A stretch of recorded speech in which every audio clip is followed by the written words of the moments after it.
We're going live to Ghana.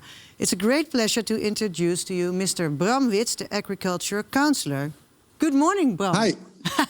Good morning. How good of you to join us. Where are you in Ghana and what do you do there? Right now I'm sitting in my own home, as many people around the world do. My home is in Accra, the capital of Ghana. And for the last 2.5 years, I've been working in West Africa as an agricultural councillor. So representing the Ministry of Agriculture, Food, Nature and Food Quality of the Netherlands in Nigeria, Ghana and Côte d'Ivoire. Yeah, and could you describe a typical working day for us? When you're not at home? Yeah, luckily this is not my typical working day. The best working days are on the field, meeting local farmers, joining Dutch companies that are really going into this part of the world to see how they can sell their products, but also really invest in the local private sector. Yes. Can you illustrate some differences between the Netherlands and Ghana? Yeah, well, we just also saw a movie of tomatoes being grown in a greenhouse or even in a museum. Yeah. If you go to the local market here, Akblobloshi is the big market of Accra, for example, where lorries of tomatoes come in over very bad roads, driving for 8 to 9 hours, sometimes all the way from Burkina Faso. And the tomatoes are packed in wooden crates of 1 by 1 by 1 meter. And then the markets are run by, that's the good thing actually, they're run by women, the so-called market queens. Yeah. But they decide the price for the farmers. They only look at size and price. And a discussion about quality or sustainable production is rarely being had here in this part of the world. So there's a lot of ground to cover still. Yeah, and copy-paste doesn't work. No. I think that's been said a couple of times around the table. And I think that's especially true also for West Africa. And it goes both ways. West Africa is going to see a huge population growth.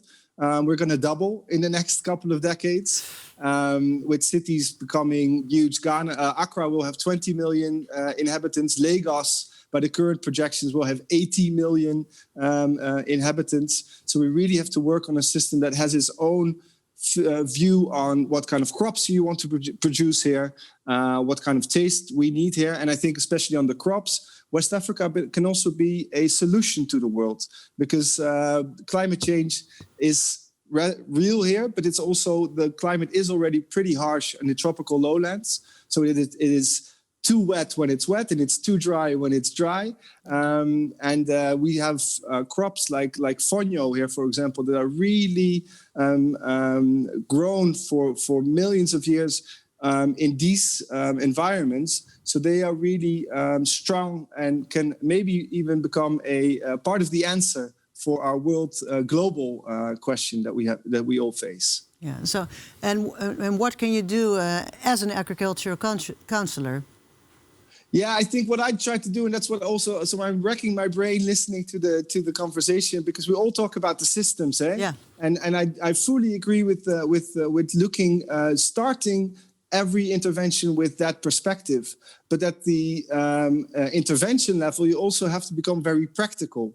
So I agree in the sense that we should not have a tunnel vision of only trying to produce a crop and then not knowing who's going to buy it, how it's going to change the power structures.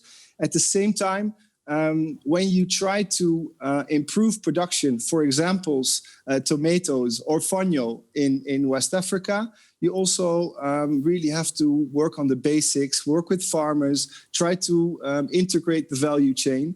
And then sometimes you need to really have to make a practical solution between the system thinking and the interaction. And sometimes for me, that is linking a company like East-West Seeds or Rijkswaan to that local partner that Simon Groot was talking about in the Filipinos that really kickstarted something 40 years ago. So really connecting companies.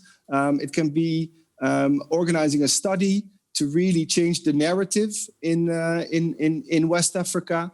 But in my case, it's also really important to link with the big power brokers like the World Bank, the African Development Bank, that are really going to do the big investments. And I try to inspire them with Dutch cooperative thinking. And I try to link them with really special and amazing young entrepreneurs and visionaries like we have in West Africa, and like Catherine is I think is a great example as well. But is it difficult to seduce them?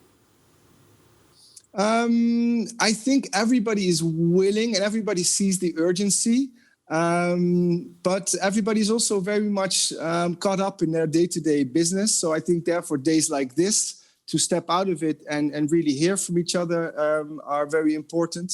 My takeaway for today is I'm going to organize an event like you have right now in the Netherlands next year in Ghana as well, really trying to connect the Fonyo cooperative from northern Ghana with big companies like Nestle that are trying to really invest in their value chains, to really bring these people together and do that with nice food and a good drink and an inspiring speaker.